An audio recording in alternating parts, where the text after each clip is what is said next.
4월 16일 오늘의 말씀은 요한복음 19장 31절에서 42절입니다.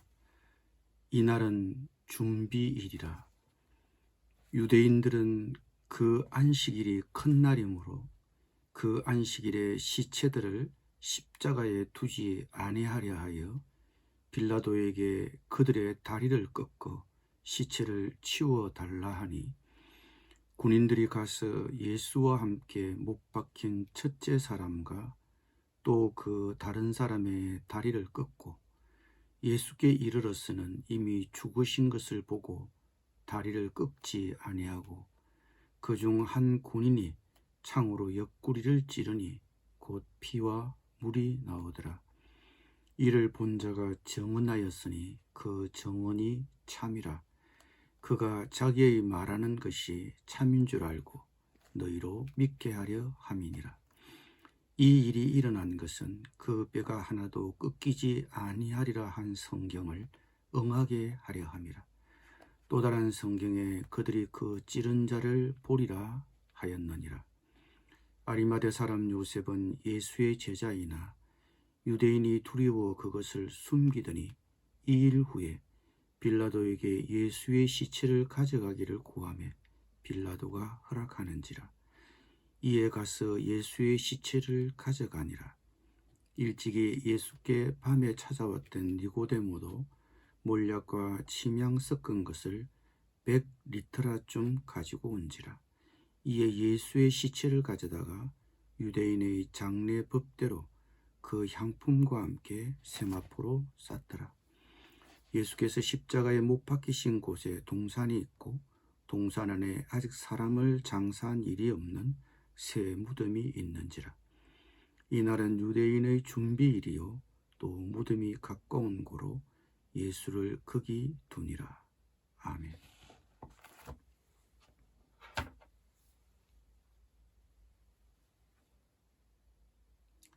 예수님은 운명하셨습니다. 시체를 밤새 밖에 방치하는 것은 하나님의 율법에 어긋났습니다. 그리고 금요일 일몰 후 안식일이 시작된 후에 일하는 것도 율법에 어긋났습니다. 이런 까닭에 종교 지도자들은 다급하게 예수님의 시신을 십자가에서 내려 일몰 전에 장사 지내게 하려고 했습니다. 그래서 그들은 총독 빌라도에게 시신을 치워달라고 했습니다.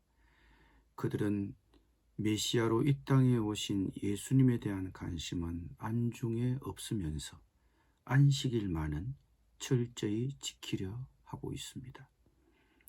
이에 로마 군인들이 형장으로 가서 먼저 예수님 좌우편에 달린 강도들의 다리를 꺾었습니다. 로마 군인들은 예수의 죽음을 재촉하려고 다리를 꺾었습니다. 십자가에 달린 사람은 결국 질식사했지만 질식사하기 전까지는 두 다리로 몸을 밀어 올려 호흡을 계속할 수 있었습니다. 그러나 다리를 꺾으면 거의 곧바로 질식사했습니다. 그러나 예수님은 다리를 꺾을 필요가 없었습니다. 이미 운명하셨기 때문입니다. 저자 요한은 이처럼 운명하신 예수님의 다리가 부러지는 일을 피하신 것은 예수님의 죽으심이 성경의 예언을 성취했음을 보여주는 성경적 증거라고 기록했습니다. 이처럼 예수님의 죽으심은 미리 구약에 예언된 그 모든 예언이 착오 없이 성취되었음을 보여줍니다. 우리를 위한 예수 그리스도의 구속 사건은 창세전부터 하나님의 영원하신 경륜에 포함된 것입니다. 이처럼 세밀하고 정확하게 예수 그리스도를 통해 우리의 구원을 이루신 하나님의 경륜에 감사와 찬양을 드립시다. 대신 로마 군인들은 예수님이 살았는지 죽었는지를 확인하기 위해 예수님의 옆구리를 찔렀습니다. 그러자 눈앞에서 피와 물이 왈칵 쏟아졌습니다. 이것은 예수님이 운명하셨다는 운명하셨다는 확실한 증거였습니다. 어떤 사람들은 예수님이 실제로 죽은 것이 아니라 기절했을 뿐이고 그래서 되살아난 것처럼 보이는 것이라고 주장하는 사람들이 있습니다. 그러나 요한은 기록하기를 예수님이 운명하셨다는 것을 확인한 정인이 있다. 곧 처형을 집행한 로마 군인의 정인이 있다고 하였습니다. 요한 또한 목격자였기에 예수님의 운명을 생생하고 자세하게 기록한 그의 정언 또한 참입니다. 제자들은 두려워 도망치고 없었으나 요셉과 니고데모는 예수님의 장례를 잘 치렀습니다. 아리마대 요셉과 니고데모는 드러나지 않은 예수님의 제자였습니다. 이들은 유대 사회에서 상당한 지위가 있었기 때문에 그 사실을 드러내길 두려워했습니다. 요셉은 지도자였고 존경받는 유대 공회원이었습니다. 니고데모도 공회원이었고 밤에 예수님을 찾아온 적이 있었으며 다른 종교 지도자들 앞에서 예수님을 변호하기도 했습니다. 그렇게 자신들을 드러내기를 두려워했던 그들이었지만 마침내 그들은 예수님을 장사 지내려고 자신의 지위나 명성이 무너지는 위험을 감수하고 있습니다. 그들은 더 이상 숨지 않았습니다. 예수님의 죽으심을 통해 변화되었습니다. 나는 숨은 신자입니까? 나는 나의 믿음을 친구들과 직장 동료들에게 숨기고 있습니까? 드러내었을 때의 불이익과 위험을 두려워하고 있습니까? 지금이 더 이상 숨기지 말고 내가 신자임을 알릴 적절한 때입니다.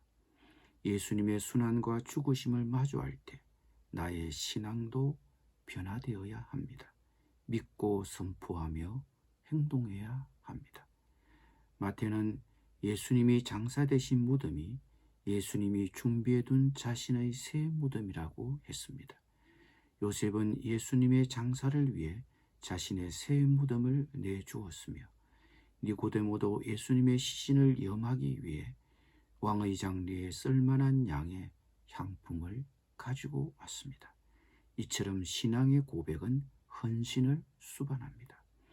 예수님의 십자가를 증거하기 위해 내가 내놓을 것은 무엇일까요? 기도드리겠습니다. 십자가에서 우리의 죄를 대속하기 위해 죽으신 주님, 우리도 주님의 죽으심과 합하여 예수님과 함께 장사되고 그리스도를 죽은 자 가운데서 살리시고 우리로 또한 새 생명으로 태어나게 하신 것을 감사드립니다.